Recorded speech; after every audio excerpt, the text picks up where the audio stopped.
Thank you so much, Pete. You know, our first guest represents a company with over 130 years of combined experience in the pest control industry. We welcome back the guy who's the best when it comes to getting rid of the pests. Ian Mateo from Pest Tech Hawaii. How are you, brah? I'm all right, and you? Looking good, man. Thank you so much for coming in. Brother. All right, today we're going to talk about rats and mice. Yes. Yeah? Yes. How many species of rats do we have in Hawaii, and how are they different? Well, there's 3 main species of rodents that we deal with. There are 3 total species of rat. There's the Polynesian rat, which we're not really concerned about.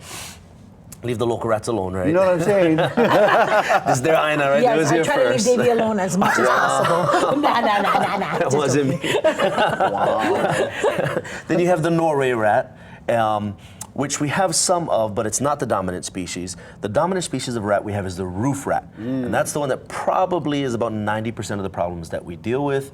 And then you have the house mouse. And so the mouse species in general is just house mouse. But yeah, you know, I talk to every Tuesday I have a technician meeting live with my techs. And I asked them today, since I was coming on today, what are you guys dealing with, right? And I wanted to make it real, and they were like, it's the rain has caused a little bit of upstir with the rodents, and so I emailed and said, yes, let's talk about rats. Let's talk about that. Yeah. You know, and I know a lot of people tend to think that they're cute because they're furry, and they even want to keep them as pets. Yeah. But I think this outside pharaoh kind, don't they have the potential to carry like bacteria and carry viral diseases and stuff like that? Yes, they carry bacteria, they carry disease, plus they're just gross. Okay? You know, we have the ability, whenever we gotta make shishi, our bladder tells us, you go use the bathroom, right? Rats and mice, they don't have that ability. There's no muscle there.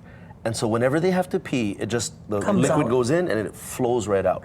So imagine this, you're in your kitchen and the rats are running around. They're just leaking shishi on top of everything, right? Very unsanitary. Unsanitary, just nasty. And so from that perspective, you got to figure that out, because that's dirty, that's bacteria. People get sick from stuff like that. Even their poop, right?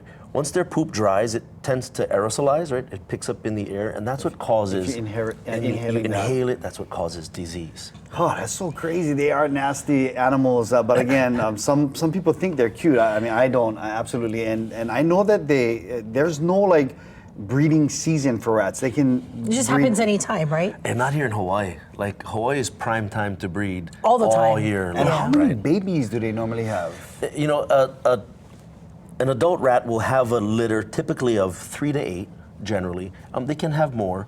And they'll reproduce 3 or 4 times a year. Oh my goodness! Right? And so that's rats. 8 times 4, that's up to 32 babies. Yeah, and that's if just per one rat. One wahine rat. And so if you have a male, right, who have a little brood, and he has a couple of females that he's breeding with. Oh, he making plenty. Yes. Oh yes. man. Okay. Please tell us how we catch it. Well, is it with this? There's a multitude of tools that we can use, but Davey set the tone the last time I was here, and he said, "Oh, the props. You really like to see the props." We do like to see the props. I cannot show up without a prop. Is there a rat in there that I'm gonna hold? Oh, you know, if you guys missed it, Lena Girl held the coconut rhinoceros beetle.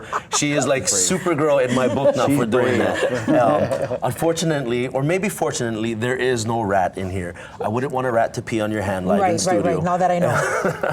But this is one of the tools. This is one of the primary tools that we use. This is something that you would typically find on the outside of your house or structure. Yeah, I see. The idea with this is to put bait in here to attract the rats from eating, and attract rats to eat in here versus to go inside your house, right?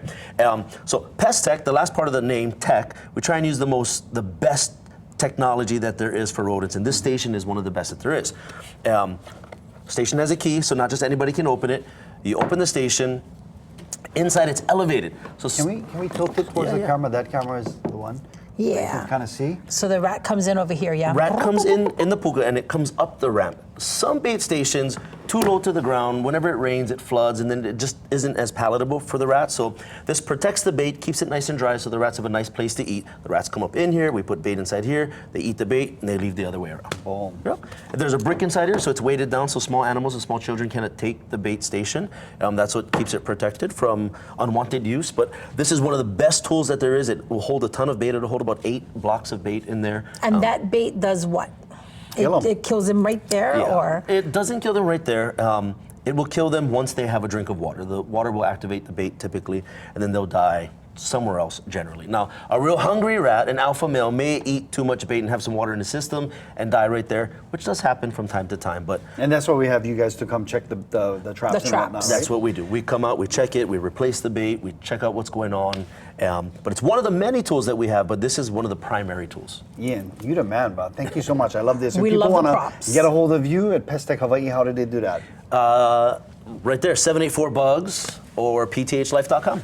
I love that, bro. Thank you so much. Oh, we got even cane toad control. David D likes Don't bring in a toad next time. Ian Mateo from Pest Tech Hawaii. Thank you so much, bro.